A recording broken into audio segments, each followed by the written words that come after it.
Welcome to the Investor Stack Meetup. Let's go. Cool, we good. Let's go eat.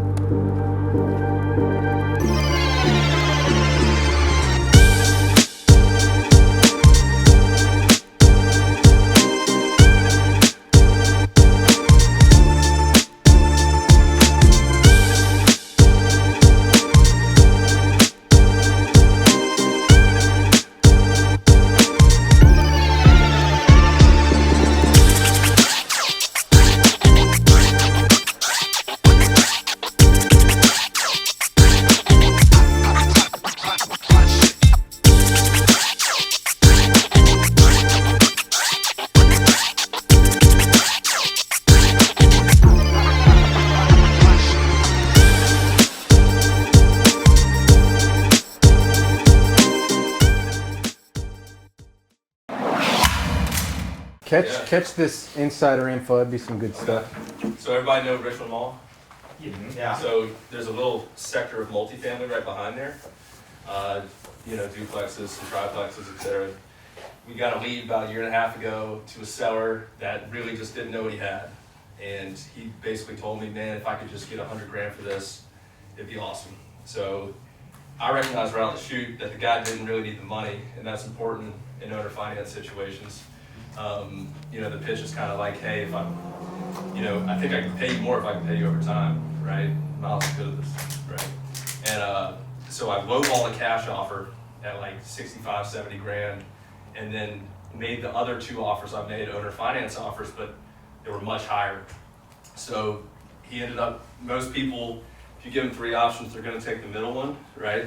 So he ended up taking the middle offer I made him after some negotiation. So the terms were, purchase price was $85,000, 12.5 down at closing, 4.5% interest, paid over about 21 years. So it was like $500 a month. And when we bought it, there was a Section 8 tenant in the left side paying $600 a month. The right side was vacant, but I knew the area. I'm like, man, these would rent for $1,000, no doubt, per side. And so I'm in with the seller at $500 a month. So I thought at that time that as is the house, the duplex would have appraised for like $160. And so I went in the vacant side, put about $4,500 into it. So with closing costs, we're all in on this duplex, $20,000. So immediately rented out the right side. Matthew did the showing, went 1 for 1 on the tenant, boom, $1,000 on the right.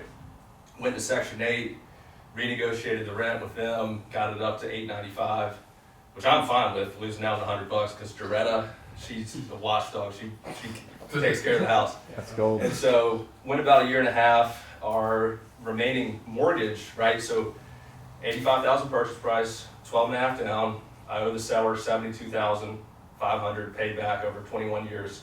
But there's a 7-year balloon payment. So that was part of the stipulation. I was able to get a longer terms schedule, pay him back longer, but he wanted all of his money faster. Mm-hmm. So we went to the bank because interest rates are great. House appraised for 170. Bank will trade you 70-75% of the value of the home in cash. So we ended up getting $125,000 in cash, paid off the mortgage with the owner finance seller with a balance of like $69,000. So do the math. I mean, we ended up making $56,000 Tax-free on a deal that we had already made our money back just from the cash flow in a year and a half. Mm-hmm. So it's crazy what you can do. But now we immediately brought up the house. So we took that money, replaced the AC unit, just redid the plumbing in the house. And we had a ton of complaints, but basically we survived until we could successfully do that. Right. But I think that's the best deal I've ever done. And I'm calling my brothers. When we were first negotiating, Matthew wasn't wholesaling or in real estate at the time. Daniel was in commercial real estate, my little brother, commercial agent in Charleston. And I'm trying to explain to them the deal. I'm like, they're just not, I'm like, just trust me, this is absolutely ridiculous what I'm about to do. And so we cashed out another duplex as well. And let's go. Bank's got your money, man. It's just, you gotta know how to play it and pitch to owner finance. I like going in with multiple offers. Yeah. And that's something Miles could talk about too, and most of the guys here, like, if you're trying to get something on owner finance, you know, really have a conversation around, you know, being able to pay more over time, and hey, do you need the money right now? Figure out what they're gonna do with the money. That's the most important thing. You know, if I gave you this now, what are you gonna do with it? And it just happened to work. Play off of So it. you guys own that duplex? Yep. Yeah. Yep. Is that your first one that you started owning, or That was our second one. the second one? Yep. That's really good to hear. It was nice. So yeah, now we're just fixing it up and trying to, That's you know, improve the rents further. And I'm not sure where everyone's at with that, but that's just so important because, like, dude, I mean, we've been wholesaling for a little while now. That's the second one, and for me, like, just started with my first, and it's something that I teach now all the time is that, like, you just don't want to wholesale everything, and you want to have the mindset that this money is something that you want to park into something that can grow.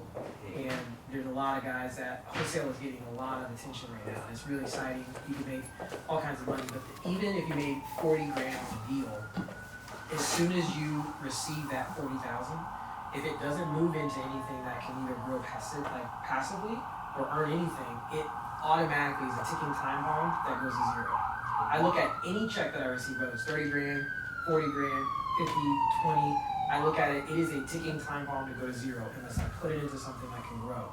And that is the reason why I've been putting stuff into things that have been growing passively, which, you know, I'll share within this community, like things that you guys really need to look at.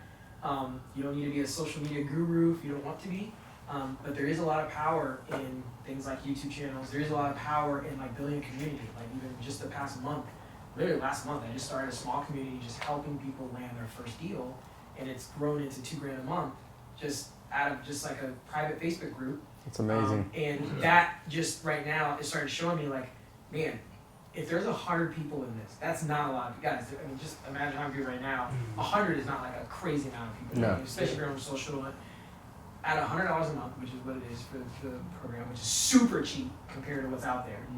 That's 10 grand a month, and that's not. It doesn't stop. It just keeps going. And I started realizing the power of all these other things that you can create by the knowledge that all of you guys have, like a very specific, you know, skill set or knowledge or just different things like that right there. Like, do you think there's someone who would love to learn how can I make, you know, 50K? Yeah, it's crazy. And it's crazy that the purchase price was 85 because my first rental, because that's the thing, like I could have bought a rental like years, or not years ago, obviously I started like a year and a half ago, but I could have bought a rental like, you know, we made some awesome checks, but I just knew that I don't want to buy anything unless it's creative. And I waited till the right time and I got the knowledge and then I executed on it. And my first rental, right now, that rental probably that I'm easily, literally, as is, the house is worth $100,000, as is. ARV, there's 3 other comps that support 140, 145, totally renovated. I acquired it, $85,000 purchase price, with $4,000 down at 1.5% for 15 years. 1.5% for 15 years. I mean, you're not even gonna go refinance the rate to get 1.5%. And how I came out with the $4,000 down payment again is just talking about how to really have a conversation with the seller, you know, targeting specific, you know, groups of people. I know that tired landlords, it's a great way to be able to do creative deals because they already understand cash flow. So it's not something that you have to try and explain to like a seller where it's like, you know, hey, I could pay you over time, or would you take terms? Well, what the heck does that mean? I literally said, you know, man, I'd love to pay you that $90,000 cash, but dude, I could probably buy 9 houses with that. Like, I'll pay you more than you'll probably get from anyone else if I can do terms. So I'll do the price that you want if I can just get the terms that I need to make this deal work. And I'll be transparent with you and show you what I'm making so that you know the cash flow. Because you know, it's kind of, you know, and they see that like, dude, you're not trying to like scam them. You're just being transparent. Like it just needs to work. I always say that it needs to be a win-win for everyone. So it was a tired landlord. He lived out of Oregon, and it was a house in Easley. It was out of state. I mean, think about all the out-of-state owners that are trying to do deals from afar. The challenges, number one, just having your own property, but then, you know, miles and miles and miles away. And he had a tenant that just wasn't paying rent. And I just said, you know, dang, dude, not paying rent, that's freaking crazy, man. I'm sure that's like frustrating, especially being out of state. I said, well, how much are they supposed to be paying you? He's like, $700 a month. He's like, country guy, $700 a month, man. You're supposed to be paying $700. I was like, man, that's pretty, like, Lee, how long have they not been paying you? Man, about 4.5, 5 months, man. It's been about 5 months. And I said, dang, dude. So I did the math, and it was, you know, around $30-something $100. It was $700 or $750, but I rounded it was like $4 grand. And I just said, dang, dude, well, how do I just give you all the money that they haven't been paying you for last like 4.5, 5 months as like a down payment. I'll just help recoup everything you lost for the past month. Dude, That's I mean, gold. I just like, oh my gosh, what the heck? Like, this guy's about to pay me everything I just been struggling with for the past 5 months. It's only $4,000, but because I focused on the problem that he had, which is a tenant not paying, and solving that by giving him that as a down payment, like, dude, we didn't even have to we didn't even negotiate that. So that's where that 4,000 went.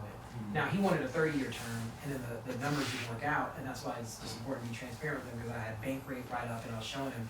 If it's a 30-year, man, this thing could probably rent for like, $850 or whatever, and then if, I'm gonna owe you this, and it's a little tight, I need to be able to, obviously I'm buying this investment, you understand what I'm talking about, right? And I'll sound like how I talk to people like they're friends of mine. Like, Mirroring. I literally, I have calls I record, for the program and stuff, I literally will say like, bro, I'll say things like, bro, come on. I'll be like, dude, like, come on, and they love, because it's not, I'm like, hi, I'm Miles, and a real estate investor. You know what I mean? They don't, like, I mean, you're like, just like this guy, that's just like trying to, you're just trying to like, dude, like, I literally will say things like, dude, come on, bro, like, I can't make money, whatever. So he like wanted the purchase price, 85, and I said, okay, well, you get that purchase price, I'm getting it for, we gotta work out something.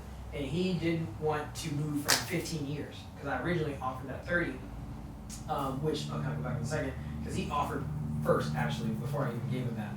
I always tell, when people ask, like, if someone says, oh, like, if you're like, oh, like, would you sell the house on terms, or, open a creative, or whatever, they go, oh, well, what are your terms?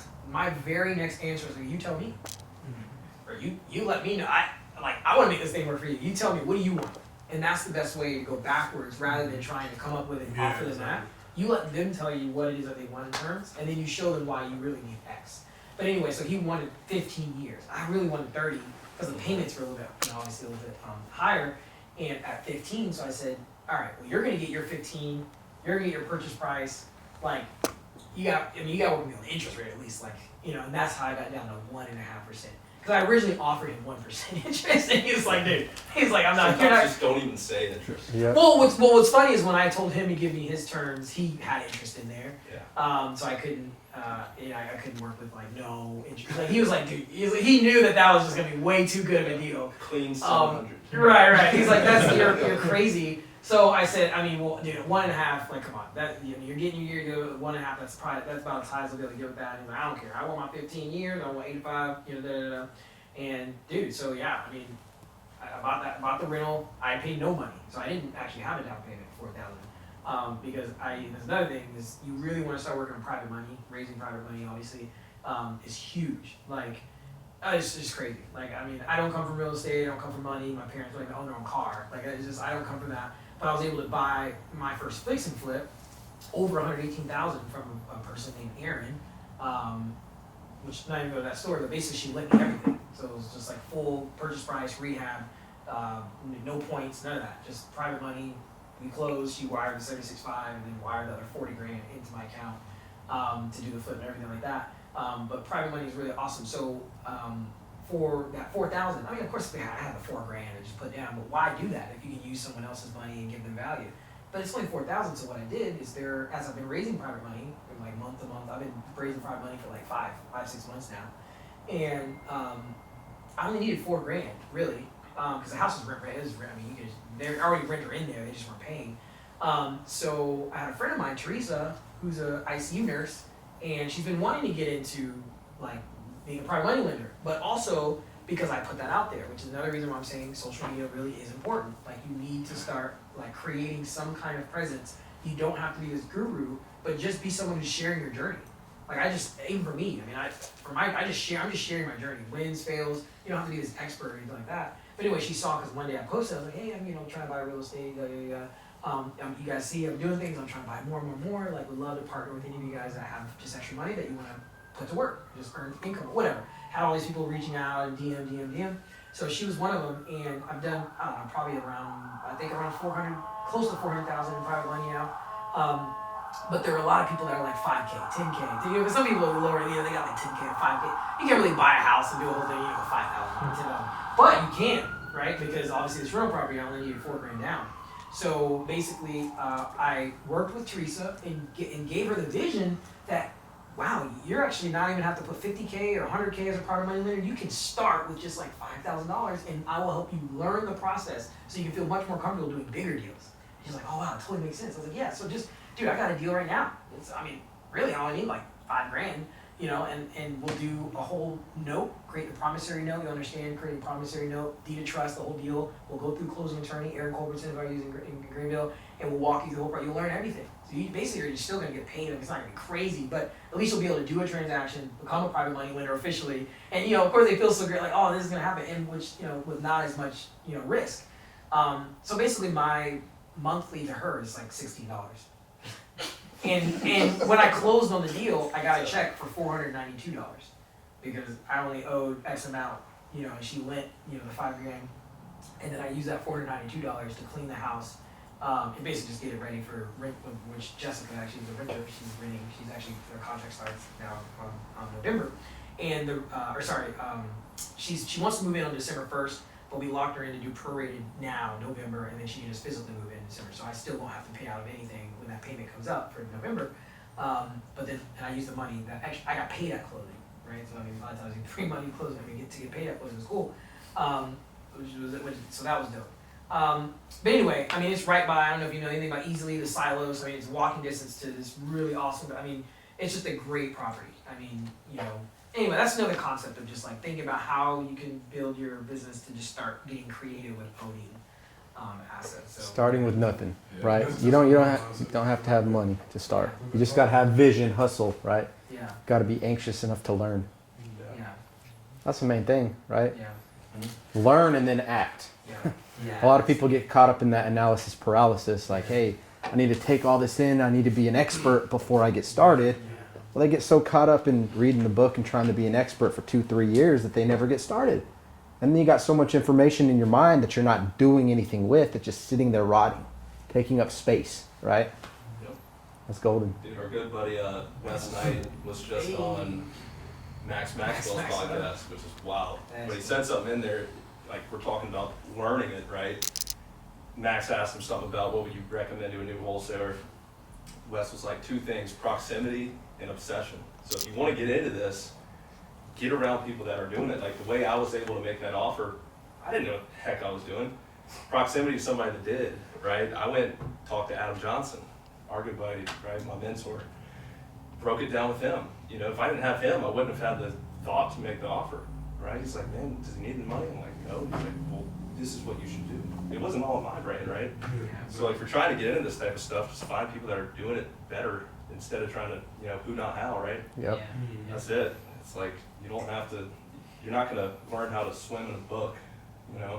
Straight up. Practice. You got to jump in the pool a little bit, but having a lifeguard with you is Dude, important, right? That's golden. Yeah. Good analogy. That's it. I'm going to jump in with this real quick. That's just that. I'm learning this thing, bro. Picked up the jam board. Was it yesterday we're setting it up? The day before? This thing's brand new, so I'm learning as we go. But we're looking to roll out the Investor Stack platform. We'll just be doing first Friday of every month. We'll do a lunch meetup. And then likely the third Thursday, we're going to try to put together some type of evening get together. Probably going to need a bigger building for the evening thing.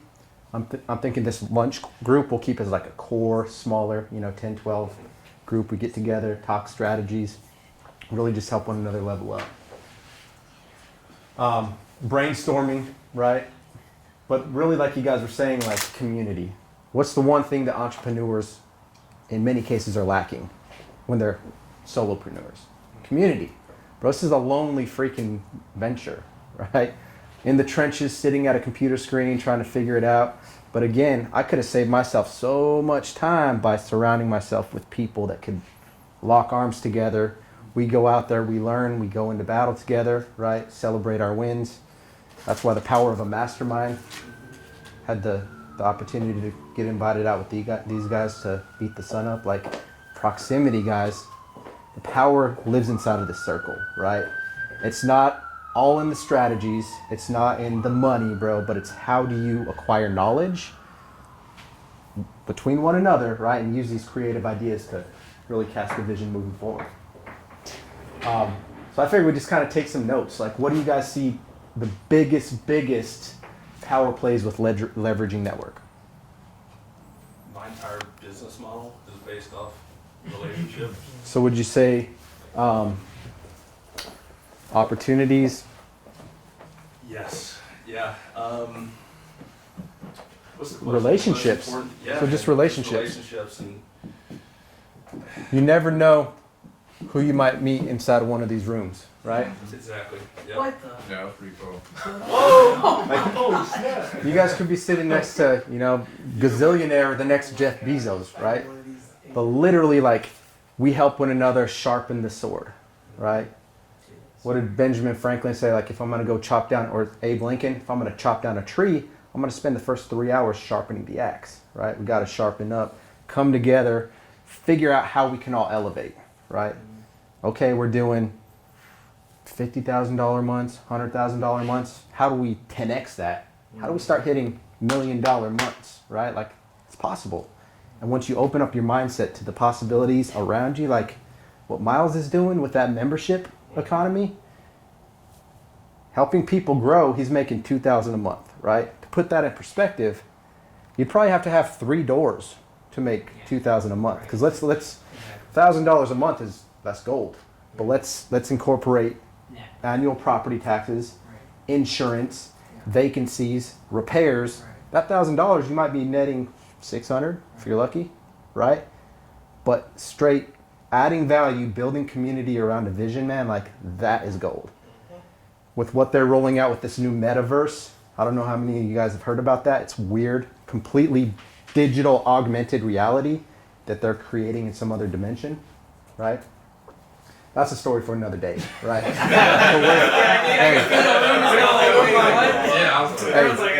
We're talking about like lots of cool stuff like on the roadmap. No idea what that is. But NFTs, dude, Network right there. like you can literally create an NFT, like a digital footprint where you have a unique piece of art. People got to buy that NFT or cryptocurrency built on the blockchain to be a part of your inner circle or a part of your your club. It feels like it's a online video game for adults. That's Yeah. what I feel like he's doing. I literally did. I have like a stupid it's little not, picture like, of an he's ape in making my money, phone that's but it worth just like feels like I paid that. $5,000 for it. Wait, what did you say? I said I have a stupid little picture in my trust wallet, my crypto wallet. It's an ape. It's a desperate ape wife. Because dude, check this. Okay, but I'm wondering why though. So I want to know does this have traction, like legit traction? Yes. Okay. So NFT? to put this in Like, why would you perspective, pay that? the reason I had to buy into the Desperate Ape Wife collection is because to be a part of the Bored Ape Yacht Club, dude, the bottom line one costs more than my house. What? Yeah, we're talking like Jay-Z just got into this. 600 racks, bro. It's basically a rich people's club to park their money, if we're being honest, right? So what's happening is it's like a whole different world. I don't want to get away from real estate too much, right? But like decentralized finance, like it's a whole different world where people are realizing the power that lives inside of these blockchain technologies, right? Really leveraging your network for the. But that's a story for another day. If you guys want to like dive into that stuff, that's some next level weird stuff. But it's coming so quickly, dude. Yeah. Like, let's be honest. People, we're already parked. I mean, Philip, we're talking about like we're already parked in front of our phones all day long. Most people, right? Unless you're intentional and you set it aside and focus on family and stuff. Dude, we're literally already programming our minds like a microchip to like operate inside of another reality, right? Yeah. You said something that was interesting, bro, that stood out. What did you say about being plugged into the matrix? Well, it's just that we're already like cyborgs. It's just the connection isn't actually like it's not an implant or brains. It's just it's an extension of us. So it's like in the Matrix, Neo I want to know kung fu. Like he downloads it to his brain. Fine. Yeah. Whatever we want to know, okay, we just put it into YouTube, we learn it, there's a lot of friction there, but like that's faster and faster going away. As technology's getting faster, Elon's coming up with the Neuralink, like eventually they're just gonna put chips in our brains, we're gonna just upload data and Dude, that's scary stuff right it's there. already happening. I don't know if I'm gonna say yes to that chip. I don't know, man. If I could upload a The problem is it's gonna be hard to say no when you're trying to do They're business. push- yeah. And now the people you're competing against are so much smarter, so much more capable, just have all these tools Yep. that you don't. On autopilot, right? But again, that's why, staying ahead of the curve and reading things as we go into it. There's another one, joint ventures. Yes, that's my favorite. JD. That's my game. Joint venture relationships. Or as Milton would put it, JV is king. JV's king, oh yeah. JV is king. But yeah, this is basically a digital collaboration board. Like, we're using this with our team. We'll create like a vision board and we can share ideas. If you're working towards some type of project, you can have, 3, 4, 5 collaborators. Is Going that here. Is that like an Apple product or is it like sync with? It's Google. Oh, it's Google, okay.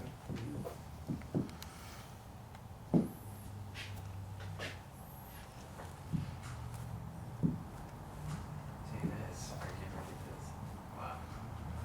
That's so cool.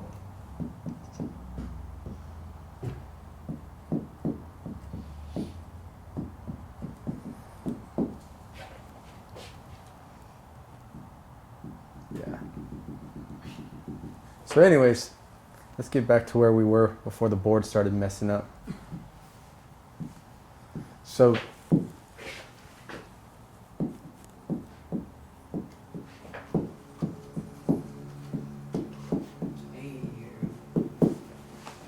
So the power of your network, right?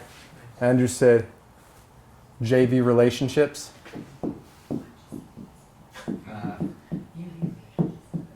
For those of you that don't know what JV means, it's basically joint venture relationships. We'll just leave that UV. Power in that, right? If you have connection to a buyer, hedge fund, whatever the case might be, right? You've worked relentlessly to build up your relationships. Proximity, right? The power of your relationships. And you got a buyer that just happens to pay 100% retail value for wholesale deals. Where traditionally, the old model used to be, hey, I got to lock a deal up 70% or less of market value just to be able to make enough money to pull a fee out of it, right?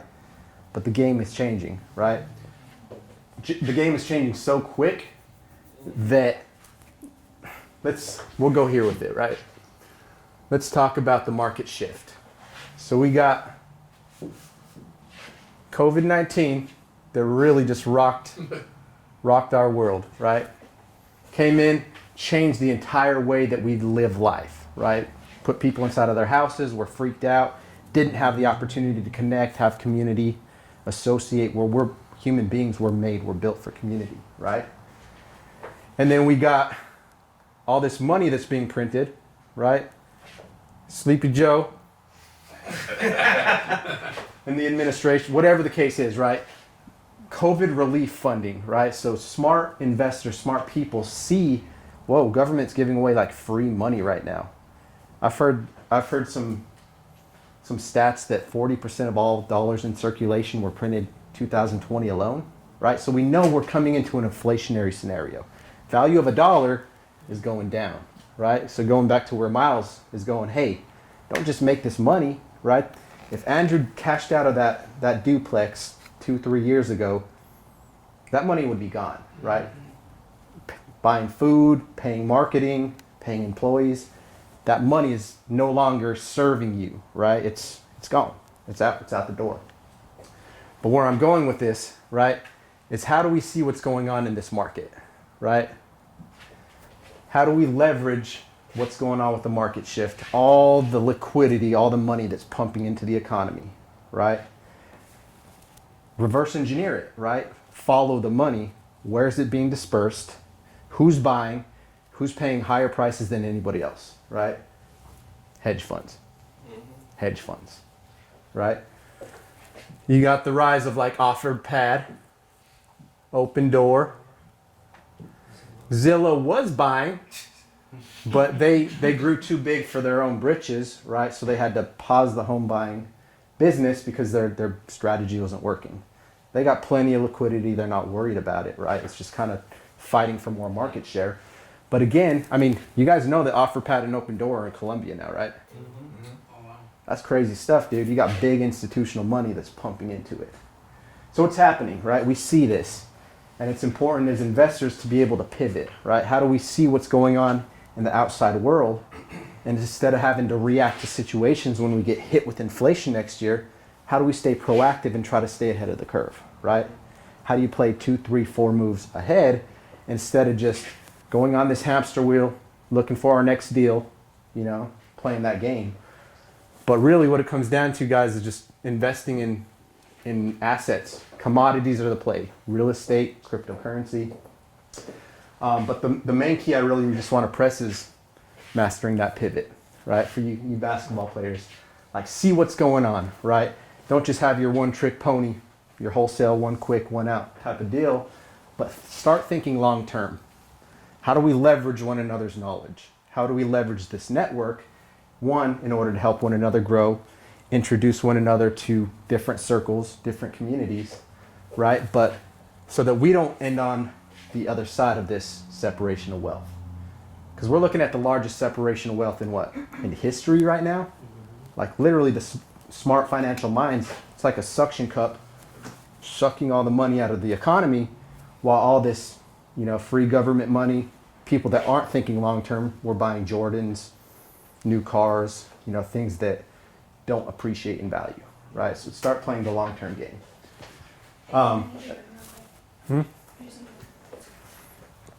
As far as like this is our business principle, right? Like our internal team. I want to build a team so strong that you don't know who the boss is, right? Like my goal is to hand off responsibilities, leadership roles inside of the organization so that my team can take that and run with it, right? They take pride in their work. We all go into battle together, right? We're working towards building a vision much larger than ourselves, right? But this model right here, man, that's probably the single most powerful thing that we've done, right? And really just handing that off. There's a term I like called decentralized command. It's a military term. And it's really just the action of handing off responsibilities and giving individuals inside of your team leadership roles where you can empower them, equip them, give them the tools that we need to go into battle and win, right? Now, staying on the basketball tangent, if I could pull this out, we'll take Phil Jackson. Phil Jackson's probably one of the greatest coaches of all time, right? He had 11 rings between these two monsters, right? So everyone would see the stars, MJ and Kobe, right? Greatest basketball players of all time. But their success was directly proportional to the coaching, right? Every single one of us, no matter what level we're at, we got to have some type of a coach. You know, someone that could really, really press in strategies. They can see through our blind spots, right? They might see that defender coming up against them. They see parts of your business, your life, your personality that you don't have access to, right? Because you're just tunnel vision, right? But again, you got to put in the work. Surround yourself with people that get that larger vision, right? And keep your network close. And so my big question is, how do we pivot? Andrew's already done it. He's multiplied his pivot, right? You started what, going into virtual markets? Well, I completely shut off all of my marketing, which is a crazy pivot, but I do zero marketing to sellers whatsoever. Instead, I leverage my relationships with my big institutional buyers to actually pull in wholesale deals from other expert wholesalers, and then I'm able to sell these to these funds better than anybody else can because I have a much higher relationship and I have higher volume, so I'm treated differently at the institutions that I sell to. Yeah, the pivot for me was just recognizing the opportunity, you know, and following the money, right? Like following the realizing money. that, you know, these buyers out there, you know, I talked to one this week that has $5 billion, you know, just ready to deploy over the next 2 years. You know, talking to one Tuesday that I think has 12 billion, right? My biggest buyer has 10 billion ready to go. It's absolutely absurd because it's like the inflation comment. People are trying to get into, you know, away from just having cash, right? Commodities. Just trying to buy, you know, fixed assets. Real estate is awesome for them.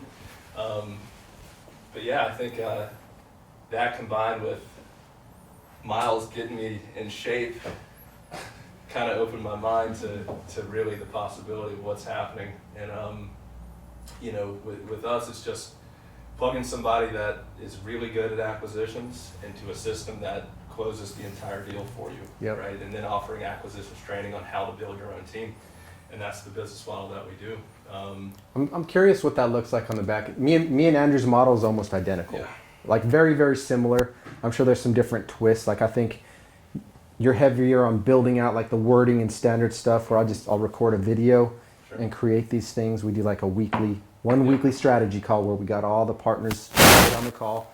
We're training them, equipping them, going over like best strategies, marketing. What does that look like on the backside with you? So to start, if you just look at wholesaling, you have 4 pieces mainly: lead generation, acquisitions, dispositions, transaction coordination, right? So what I realized my strengths were, I'm good at acquisitions, talking to sellers, but you know, I used to coach wholesaling for a while. I know how to train somebody on how to generate leads. You know, let me take that off your plate, show you how to outsource that. Disposition side was always what I was good at, being able to, you know, be a JV source for somebody that can't sell a deal, come to me, I'll get it done. Transaction coordination, right? So I pulled off, basically on the front end, lead gen acquisitions, I roped in my mentor, Adam, and his partner, Brett, to train my clients on how to be a better acquisition person and generate more leads and outsource that piece, build an acquisition team. On the disposition side, I started forming relationships with big institutional buyers where, you know, I set standards like Ben processes. I have a disposition template. If you want to send me a deal, you have to send it in this exact format so I can then deploy that deal to different buyers in whatever market we're in, right, based off the criteria. Then we have an in-house W-2 employee, Tony is our inspection coordinator, transaction coordinator. We work with multiple different attorneys in these different markets. We're in 24 markets that I've identified and vetted on kind of the buyer standards. So it's kind of like if you want to run really fast and grow through this, it's just, you know, we do take a percentage of the deal, obviously, but we take most of the stuff off of a wholesaler's plate. So my pivot was just recognizing that I had relationships in multiple markets where I could, you know, sell your deal for 10 times more than you could sell it for. After profits, you're still making, You're making at least 100% 6 times more Yeah. still. And, you know, to go with that, we'll sell it for you, we inspect it for you, we close it for you. Yeah. So It's golden. you want to get, you know, and then we'll show you how to take your profit, put it back into your marketing. So it's really like beginning with the end in mind, right? Like you're focusing on the end target.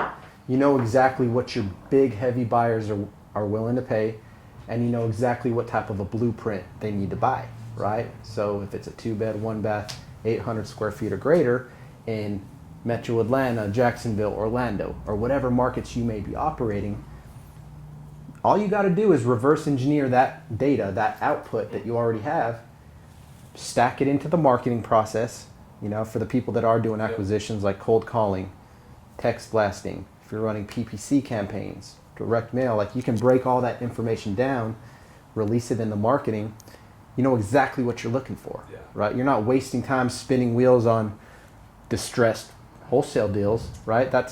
The game is changing, right? We just want motivated sellers. House can be perfect. Perfect condition. It's bizarre, man. It's a different world. And yeah, I mean, it's just crazy what's going on. It's almost like you have to kind of retrain your brain, right, from like a traditional wholesale perspective. I mean, obviously, we'd love to still look for distress. If we can find a fixer-upper house here locally, let's buy it at a cheap discount, fix it up, and hold it, right? But with all the money, all the liquidity in the market, also comes a lot of competition, right? Hedge funds playing, they're scooping up all these houses. Wholesalers are fighting over the same scraps. Exactly. We It's are. a scary thing. Here's one thing too, like Yeah.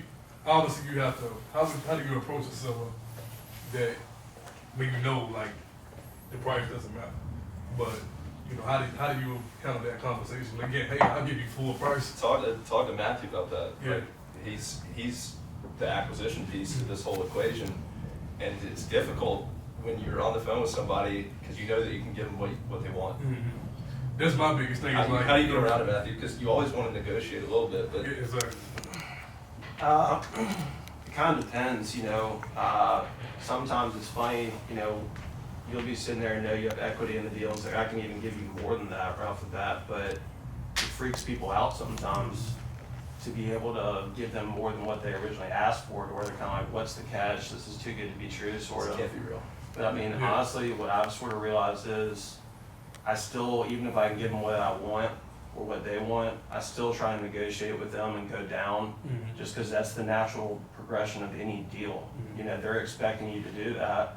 And then if you work your way back to what they originally wanted, you know, they're happy. Yeah. They got what they asked for. You know, you had a typical business transaction where, you know, you put up a fight to get lower, and if you got them lower, you know, there's more equity in the deal for you. But it is very strange too, just knowing, like, I mean, when you see the lead come in on some of these, you're like, okay, Yeah, this is a home run. I can give you what you want. You know, the buyer's gonna want it. It's gonna be a win-win for everybody. But it definitely freaks some people out to just immediately be able to say, yeah, we can do that. I got you. yeah. Yeah, I had one the other day. It was like a one-call close. They wanted 260. I knew the hedge fund, I mean, the house was great, perfect condition. I mean, hedge fund came in at, you know, a 70K spread, and I mean, literally had a 20-minute conversation when we signed the contract, you know, set up the inspection, and we were already talking about closing date and stuff on the phone right there, and that was it. Inspection came by, went perfect, it was done, 70K spread. And I was just like, oh my God. Yeah. You guys double close on Everything. Yeah. Pretty much everything. Yep. And but I like what they say to sellers. They're not acting like they're buying it. I mean, what's y'all's pitch? It's like, I just make it really clear to them, you know, hey, look, a lot of times I'll buy these houses for myself as a rental property. You know, in this particular situation, yours is a little bit out of my price range, but I actually have 2 buyers in this area who your property is exactly what they're looking to buy. So basically in this transaction, you know, I wouldn't be the one buying it, so I would kind of be negotiating on your behalf here, you know, to get you exactly what you want from the property, you know, make sure we close in a way that's convenient for you, especially if it's owner occupied or something, or convenient for the tenant. But basically, you know, I'll go back to them and try and get exactly what you want for it. The only thing we really need to do is to do an inspection. So obviously, you know, we like to take a look at it and do our due diligence on our end. But from there, if the inspection looks good, I think that number's a fair number. And as long as it works for the buyer, you know, I think we should be able to get it done at that. We pick a closing date and we're good to go. And, you know, basically, I guess the point being there would just make it clear to them that I'm not buying it for myself. Yeah. You know, I'm negotiating on your behalf. It's like we're working together on this. Yeah. So if you have issues or anything with it's not enough money, you know, or you don't like the timeline or whatever it is, let me know and I'll negotiate that on your behalf. And you know, the funny thing is they don't really ask me either, you know, I've been asking me a couple times, like, what are you getting out of this or whatever. But for the most part, they just, you know, kind of take that and run with it, and they trust you. You know, kind of, if you're able to build some rapport with them and explain what they do. You know, I come at it from like a family business kind of approach. I'm in this with my brothers, you know, and just kind of put their mind at ease there and let them know that you're on their side. Yeah. You wanna. The nice thing is too is when the buyers are buying them for what they're buying them for, it's a win-win-win for everybody. We have the ability to make everybody happy in the deal. You know, they get what they want, we get our cut for doing the work, and the buyer gets a great investment property that they're happy about. So it's really just kind of, for me, looking at each deal that way, how does everybody kind of win here, and then explaining that to them that that's how it's gonna work out. But yeah, we got to go back to Parker had one that we closed yesterday, a duplex, and like Nice. had to be the easiest deal of this guy's life. We're at the closing Oh, table. yeah. He's like coming up with things, but like he's like, The water. you know, I got an easement in front of the house for the sewer line, right? And I said, "John, you know, they pay the water bill. I've been paying the water bill. You know, and it's like coming up with ways to make it more like, John, Talking about this the is lots. it, He's man. like, you know, I don't have keys. Literally turned it in like 9 days, closed it. We got the sellers can sometimes be your best referral source. So go back, call He actually John, just called me. hit them up. Hey, who are your friends have rentals, right? Yeah. But I had one time downtown Columbia, kind of Forest Hills area, right across from Pizza Joint on Forest Drive. I don't know if y'all are familiar with that area. Yep. House was beat to crap, y'all. I mean, it got hit by lightning in 2015, caught on fire, hoarder special, gnarliest house I've ever seen. My third deal ever, right? So I noticed it, drive for dollars, had 4 different notices on the door. I walk up the door, I'm looking at it, it says notice of demolition. I'm like, oh boy. So I end up walking around the whole house, right? It's totally vacant. I find a realtor sign in the back. I'm like, oh man, this might be the seller. So I called him, didn't pick up, sent this long text. I'm like, Clint, this is who I am. Just want to let you know, I might be able to buy your house before it gets demolished. And I sent him a picture of the thing on the door. He calls me right away. And we end up, I met with this guy 5 different times before I made him an actual offer. We went to public house every time and just kept building rapport with him, building rapport. Finally, he tells me, he's like, listen man, whatever you basically tell me, I'm gonna do it. Because it was, he was just out of options. So That was one of your first deals, right? yeah, man, the remember story that. is insane, guys. So I offer him 50 grand, takes it. I end up bringing a buyer in, sell it for 60,000. ARV was like 220, right? Solid deal, but it needed 100K plus. I mean, it was rough. And so 2 weeks go by, contracts open in escrow, we're good to close. We're 2 weeks out from closing. I get a call from the buyer. It's like, hey man, I'm at the house right now. There's a demolition crane in the yard. Like, they're about to demo the house. And I was like, oh my, I'll be right there. I'm living out at my parents' house, man. This is when I was broke. I didn't have any money, I was just hustling. And I'm like, I'm in Elgin. So I'm like, I'll be there 10 minutes. It's like a 20-minute drive. I like Dale Earnhardt. I ran 3 red lights, dude, and I forget my contract. And I tell my buyer, I'm like, just stall him. So I'm drawing up a fake contract in the car. Like, so I have something to show. So I finally get there, I pull up, the demo operator is getting into the crane, and they're 5 feet from the house. They've already destroyed the front yard. I run out with my contract. I'm like, stop, what are y'all doing? I got it under contract. Freaking out. I make the guy, I'm like, drag him out of the demo crane. It's like, what are you doing? I end up, I'm like, who's in charge here? Points to this white truck, Todd. So I go over to Todd, I'm like, Todd, we have this under contract, we're gonna flip this house. Do not demo this house, man. This is somebody's house, they have all their personal belongings in it. And the guy's my friend at this point, the seller, right? Whole time I'm calling Clint, trying to get Clint on the phone. Dude won't pick up the phone. So basically, Todd's like, listen, man, we're docking this out. It's been on the demo list for 2 years. Wow. I'm like, the neighbors have been complaining about all this stuff. I'm like, put me on the phone with the guy at the city. So I talked to the guy at the city. I'm like, what can we do here, man? Like this, we're gonna close on this in 2 weeks. He's like, listen, we're knocking down 50 houses in the next 2 weeks. I'll put it at the back of the list, but I want you to send me proof of permit, everything, prior to even closing. Wow. So I'm like, all right, we'll make that happen. He's like, but Todd's probably gonna ask you for some money. So I go back to Todd, and Todd's like, it cost me $3,000 to get all this equipment here. And y'all, I had 6 grand in the bank. I couldn't talk to the seller. And Todd's like, I'm knocking this house over unless you give me $3,000. And we're about to take our lunch break. If I don't come back in $3,000, I have $3,000 in cash, I'm knocking the house down. Wow. Can't talk to the seller. What are you gonna do? So that's my first big decision of how I wanted to really run my business. So I went to the bank, took out 3 grand, and paid the demo guy. Saved the guy's house. He calls me back, seller calls me a couple hours later, like, dude, you're not gonna believe this. Your yard is destroyed, but I just saved your house, basically. He goes, man, listen, I'm gonna pay you back $3,500 for what you did for me. Crying on the phone, you saved my life, basically, right? So I called the buyer back. Dude, I saved it, man. I saved it somehow. We just have to close in a week. He goes, dude, I can't get my funding in time. After all that, So this is where your relationships come to play. I called all my buyers. Had 14 buyers show up the next day. They're making me offers at like 42, 43. I'm under contract at 50. I'm like, oh my God, no. Finally get a guy that's like, I'll pay you 55 for it. I'm like, yeah. Done. So we closed it. And Clint has probably sent me, this is the seller guys. First off, he's an agent. I'm his assistant on the MLS. Got MLS access, boom. Wow. He pays for it, right? Dude's probably sent me 60 leads.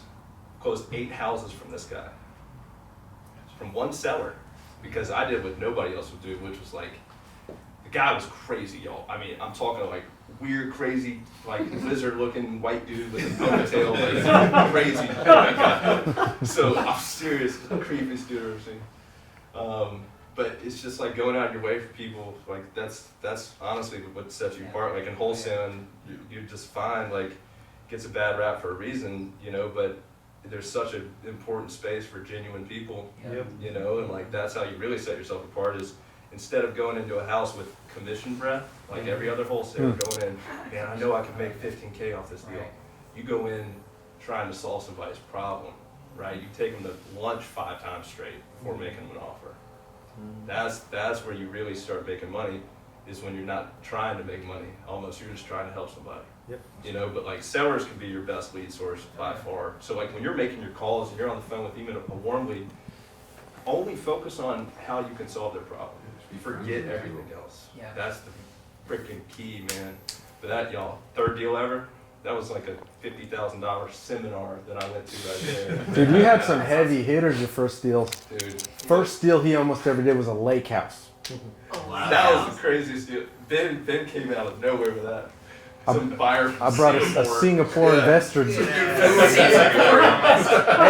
I kid you not, we're standing in the backyard overlooking the lake, dude.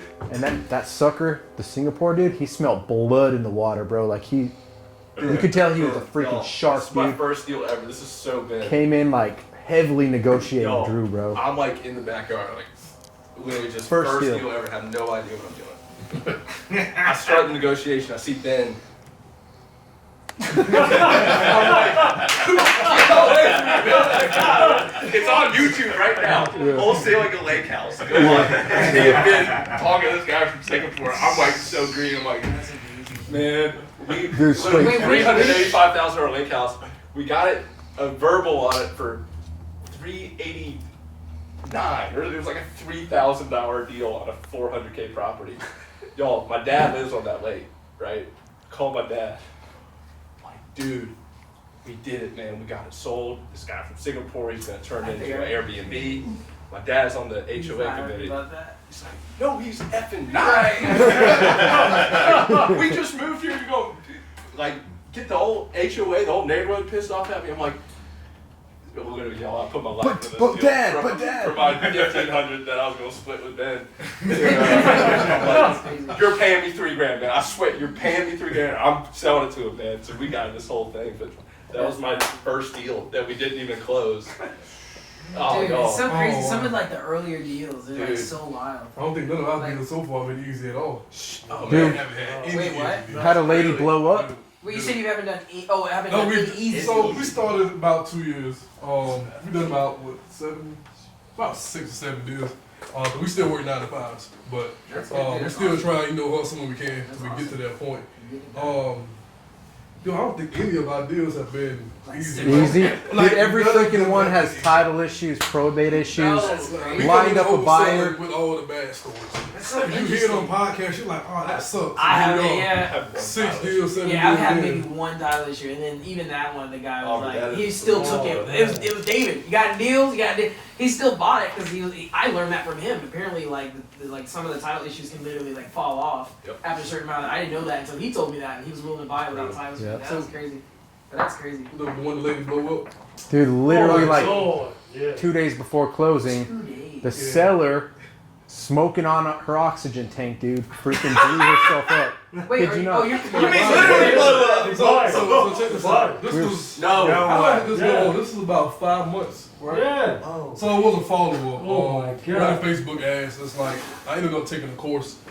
I don't know, kind of like about 3 years ago. But anyway, get a lead in from Facebook or whatnot, and calling the lady up, you know, not getting any answers. So we're like, really at this point, like, we're gonna trash it, you know, throw it in the bin. And kind of hit a little slow point, weren't really getting any new leads in. So Mike was like, man, I'm just going through all the old leads. So well, I don't say luckily now, but luckily then, get the lady, I think it was texting, because she wouldn't pick the phone up for anything. Every time we called this lady probably like 20 times. First text message, I believe, and gets a response. So we're like, dude, you should have texted this lady like a whole year ago. But anyway, what was she asking? Do you remember? She was asking, she wanted like 21 at first. Yeah, she was wanting like 20K or something. But anyway, of course, you know, we had to negotiate because this house was like Trash. just Yeah. trashed. Anyway, we finally got her to agree. I think it was like 12K or something like that. Because we needed to be at 20 to like, what was it, 21? We got we trying to hold I think up. we got a 21. We needed to be like, it wasn't going to be that much of a 21. spread, but we needed to be at like 22 altogether for it to be a deal. But anyway, finally negotiated with this lady. And then we finally went up, met, was able to get inside of it and check it out or whatever. We needed to put a lockbox on this property or whatnot. So get a lockbox on there, and then Ben, cause all of our deals we done so far, been with Ben. You tell her she tried to back out the deal like 3-4 times. Yeah, so man, it's so much. It's hard to tell the story. Yeah. So before we even get a lockbox on this property, yeah, she tried to back out like 3 or 4 times. So before we even got a lockbox on there, we were dealing with this lady for about 3 months of just following up with her, trying to, I guess at this point, trying to convince her like, you know, hey, we aren't gonna do anything, you know, bad by you. But anyway, we get a lockbox on, and we have a couple buyers come by. Ben sent some people by, and then I think Sarah had it listed on Facebook Marketplace, and it was this older couple, lady and a man, and they were gonna buy it for themselves and, you know, fix it up or whatnot and move into it, you know, live in it for the rest of their lives. So at one point, the seller, they needed to get some, you know, items out of the house or whatever, and they go up there and there's no key in the lockbox. We had like 2 keys made. Another thing, we actually had to get a locksmith up there to put a whole new lock and all that on this property. So it was a lot, dude. And I'm saying, thinking about it, it was terrible. I actually wasn't working at the time because I had broke my elbow and all that good stuff. So I was out of work for like 2 months. So all the way from Lexington, what was the city that? Chester. Chesney. Chesney. So from Lexington to Chesney, I took like 6 or 7 trips in like I don't know, 3 weeks span of just trying to even figure out getting this lockbox. There's one thing after another, bro. Oh, Yeah, the it key's was- gone. Call the Yeah, it locksmith. was This. terrible. Yeah. We probably spent like, I don't know what, $500 just trying to even get this deal done, just extra stuff. But anyway, so we finally get ready to close on this property or whatnot, and Ben calls us up. He's like, hey, you know, we're ready to close, try and get in contact with the seller. I'm calling her, like, I'm not getting an answer. So I'm calling the lady, you know, not getting an answer. We're just like, dude, like, we're about to finally close on this, can't get in contact with the seller. Like a week later, you get a call, Ben gets a call from the Boyfriend. well, we thought it was the seller, but it was the boyfriend of the seller. And he's like, man, dude, like, she's not here anymore. She blew herself up. And we're like, what? And yeah, man, smoking a cigarette, and she's on oxygen, and he said she was on fire when he went in the room, and he had to put her out, and all. So we're just like, dude. Oh no Yeah. way. So after about a good 6 months, it might have been longer. This was a long process, y'all. Like, if I could really remember everything that happened, like, Dude. one by one. Yeah. Wait, how much was this deal?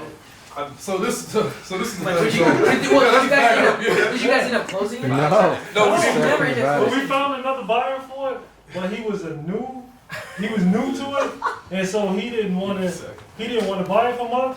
So we were only going to make like 500 or 1,000, We 1,000. were going to make like $2,000. Yeah, Ben was like, y'all can have it.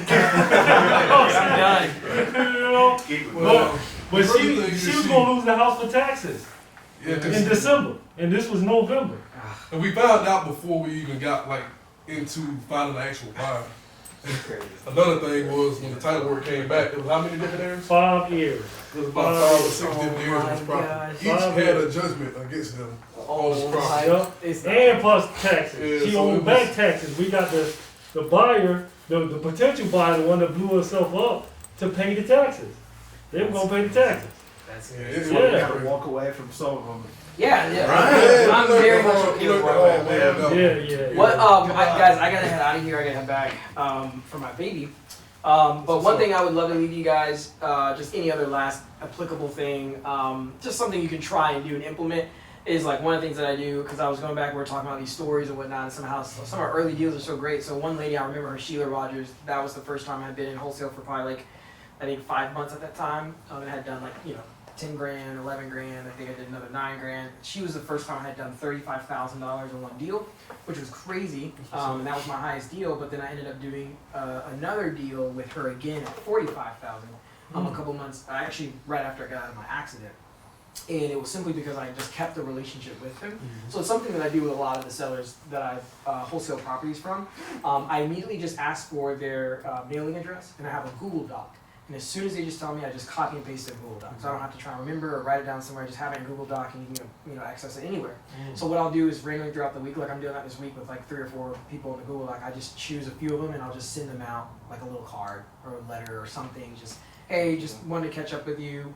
Call me if you need anything, or call me, let me know how you are, how things been, whatever. It's just number one, people don't get letters really as much for someone just being not, usually it's mail, junk mail, or something crap, crap stuff from companies or whatever. It's unique. It's like someone who, closed a deal with me, because these sellers get money, obviously, when you close these deals, and for you to still follow up with them and be genuine rather than it was just money that, it was just a business transaction. They love that.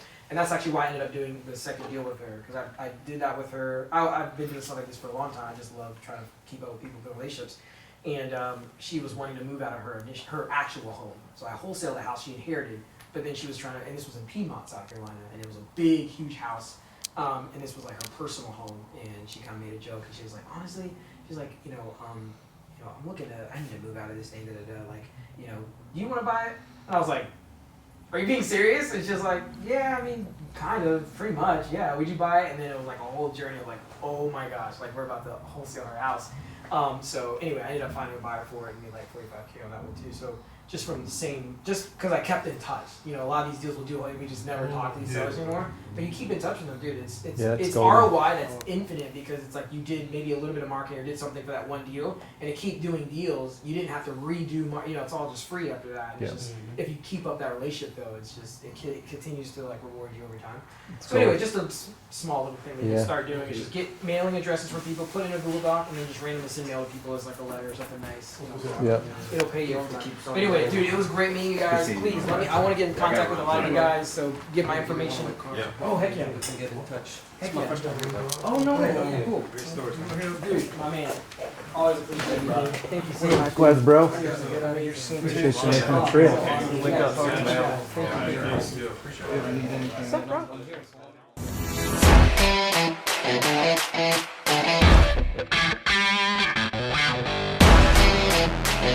Thank you.